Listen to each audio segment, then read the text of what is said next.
Hello everyone, this is Matthew Rhodes and I'm joined by Matlock Town's Dave Wild.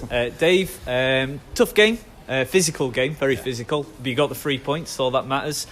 Just first of all, just your overall thoughts on that performance from Matlock today. If we're completely honest, I think we were appalling in the first half. Probably one of the poorest performances of the season so far. But, you know, when we go in at half-time, Phil or myself, the first thing that the players are opening up about and discussing between themselves was the lack of quality in the performance. So that for me personally, it shows that we've sort of conquered the mental side of the game now, because they know that they're not putting a performance in and they go and rectify it. So we weren't great in the first half. It's one of them goals, wasn't it? I don't even know. Well, I know what happened, but it could easily have gone wide or never have happened. So we got a little bit of luck that I think we've sort of lacked recently. You know, especially with the penalty appeal at the South Shields game, so it sort of balanced itself out. And then second half, I thought it was just a physical battle, wasn't it? They were good for the money. I think they were probably just the better team for the majority of the second half. But we've done what we've done all season, weathered storms. So really happy. Just because they put in a lot of pressure throughout the game, but it always seemed to be a case that the back three were always able to deal with any aerial threat that was coming in. Were you concerned at any stage that they were going to break the deadlock at all? I just think we're set pieces, really. We're Teague. We've got to be absolutely rock tight to ensure that they're not scoring off those sort of things. I think, like you've just said there, look, aerially we dealt with them in terms of their attacking loads and stuff, and we kept them for vast majority of the game 25-30 yards out, which we want to do. I can't really remember Sean. In fact, I can't remember Sean making a save at all. I think it's pretty evident now that we're built on our defence and keeper. So, a big pat on the back to them again, another clean sheet. And just like we keep saying here, it's just it's a long old season, and we've managed to get a 3 point gap on South Shields again today. So that's the sort of be all and end all of today, really. We saw the return of Jamie Charnock. He's been away for quite a while. It was good to see him back. Obviously, first game in a bit. How did you rate his performance and his return? I'm not saying this just because obviously you brought him up. I thought he was the best player on the pitch. Both teams. I think he was absolutely outstanding. The young lad, obviously it's horrific what happened to him. To go on a night out and be attacked.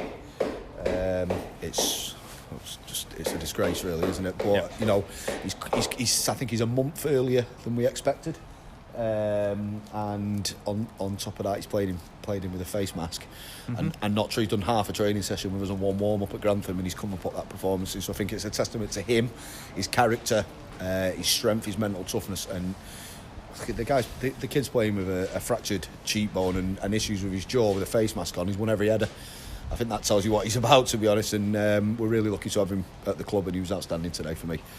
And just towards the end of the match as well, Matlock did have a few other chances. Jezrin had a chance, and Sargent still needs to be a bit more clinical when you've got those chances. Is that still an area that does need to be improved on? Look, we need to improve constantly in every area. There's always stuff that we nitpick at, and I think it's been pretty evident for the last maybe 3-4 games. Potentially even longer, to be honest, is we've got to start putting games to bed. I don't think today was one of them games because it was so tight for so long, but like you just said, Jez has had an opportunity. There was a cut back to Matt Sargent, and there's a couple of half chances. We've got sort of we have got to work. We know we've got to work. The players know that they've got to improve on it, but ultimately if I'm stood here complaining about a 2-0 win away from home at Lancaster, who's a regularly top end of the table playoff pushing side, we're not in bad fettle. So yes, there's improvement areas, but positives from me. Okay, and just looking ahead to the next game, a little bit of a break from the league. We're into the FA Trophy, home tie against AFC Rushden Diamonds. It's a dream for me and you, that Championship manager team. Exactly. It's the dream team. Will you be playing Mike Duff, Tom Madeira? Class. But is that going to be a bit of a welcome break? Maybe a chance to try something a bit different with it being an FA Trophy match, or just business as usual? Look, we want to win because ultimately we let the club down in a big way in the FA Cup. So you feel like you've got something to sort of repay the fans for that? Look, our league form and our position has been outstanding. But since we've been at the club, we got knocked out of that semi-final against South Normanton. You know, we've been knocked out the first round of the FA Cup. We had an okay couple of runs, FA Cup run last year, but we got beat off Coleshill in last year's trophy. So we're certainly going to win the game. It's a tough tie. They're a good sized club, and it'll be a good game of football. But there'll definitely be changes. I can categorically tell you that now, because me and Paul have already spoken about that.